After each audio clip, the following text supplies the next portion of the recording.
নমস্কার বন্ধুরা, কেমন আছো সবাই? নিশ্চয়ই ভালো আছো, কারণ আগের মতো অতটা তাপমাত্রা এখন নেই। আমাদের অনেকটা বৃষ্টি দিয়ে আবহাওয়া অনেক ঠান্ডা করে দিয়ে গেছে।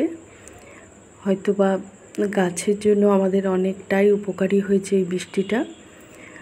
এখন এই বৃষ্টির পর আমাদের গাছ কিন্তু অনেকটাই গ্রোথ নিয়েছে। নতুনভাবে গাছের শাখা পোশাখা, কচি কচি পাতা ঘন সবুজ হচ্ছে। অনেকটাই বাগান আমাদের আগের মতন আবার সুন্দর হয়ে যাচ্ছে। অত তাপমাত্রায় আমাদের গাছের একটু কেন অনেকটাই কষ্ট হচ্ছে বলবো, হচ্ছিল। তাই এই সময় আমরা গরমে আমরা যেসব গাছ করি, সেই সব গাছের মধ্যে জনপ্রিয় গাছ হলো ভিনকা বা হাইব্রিড নয়নতারা।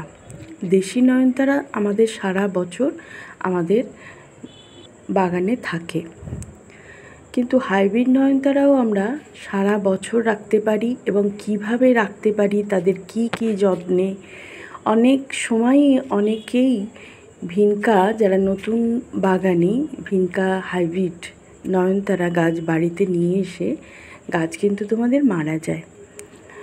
সেই গাছ কিভাবে তোমরা রাখবে? অতিরিক্ত খাবার কিন্তু এই গাছে লাগে না, শুধুমাত্র অতিরিক্ত জল সহ্য করতে পারে না। আর বৃষ্টির জল এদের কাছে শত্রুই বলা চলে। সেই বৃষ্টির জল থেকে তোমাদেরকে অবশ্যই শেডের নিচে রাখতে হবে। বৃষ্টির জল হালকা একটু পেলে তো ঠিক আছে, কিন্তু একটু বেশি বৃষ্টি হলেই একটি শাখা পচতে থাকে, তারপর প্রতিটা শাখা পচন ধরতে ধরতে, ফাঙ্গাস ধরতে ধরতে সম্পূর্ণ গাছটা কিন্তু মরে যায়।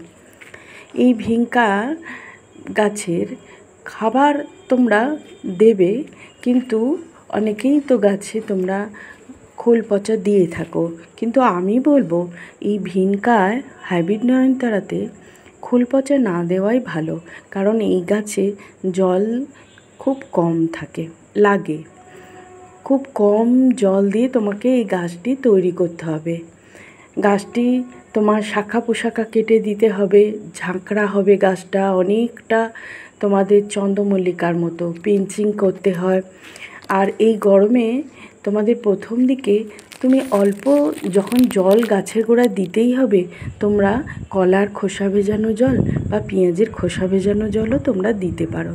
দেখো আমি যে গাছটি দেখাচ্ছি, এই যে গাছটি দেখো, এটা আমার দানা থেকে তৈরি করেছি, আর এইটা আমার আগের বছরের গাছ। কত সুন্দর ঝাঁকড়া দেখো, আর তার পাশে ছোট্ট একটা বীজ থেকে গাছ বের হয়েছে। কত সুন্দর দেখো। আমি মাথাটা কেটে দিচ্ছি, কেন জানো? মাথা কেটে দিলেই এই গাছের তত ঝাঁকড়া হবে। তোমরা ওই শাখা নতুন গাছ নিয়ে এসে অবশ্যই কিন্তু মাথাটা কেটে দিও, তার দেখবে পাশ থেকে অসংখ্য শাখা পোশাখা বেরিয়ে গাছটা কিন্তু বেশ ঝাঁকড়া হয়ে গেছে, গোল হয়ে যাবে শেপটা।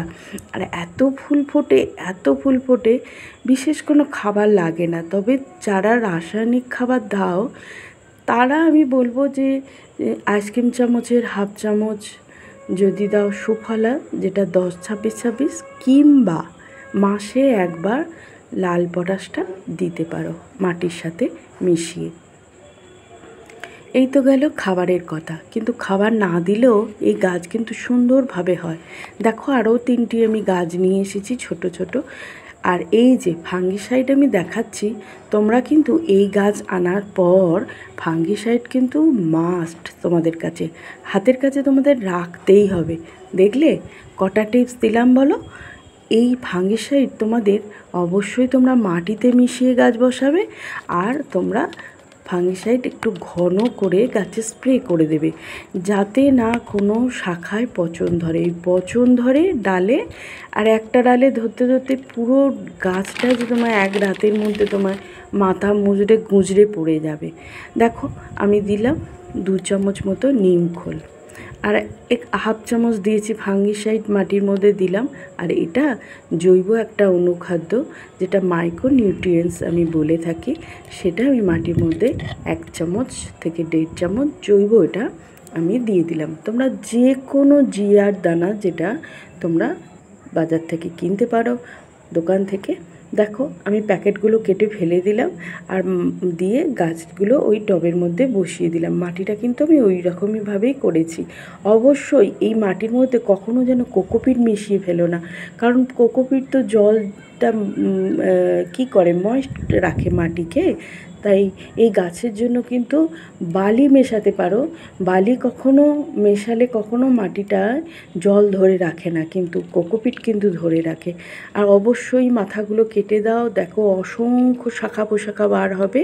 আর এইভাবে তোমরা প্রতি সপ্তাহে একবার করে তোমরা ফাঙ্গিসাইড গোড়ায় অল্প দেবে গুলে, আর গাছে তোমরা স্প্রে করবে, তাহলে একটি গাছও তোমাদের মরবে না।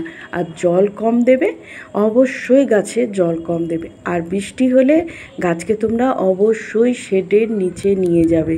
বৃষ্টি হলেই শেডের নিচে নিয়ে যাবে, বৃষ্টির জলে ভিজতে দেবে না, তাহলে কিন্তু এক রাতের মধ্যেই ওই একটা করে ডাল এরকমভাবে গুজরে পচে গিয়ে নষ্ট হয়ে যাবে গাছটি।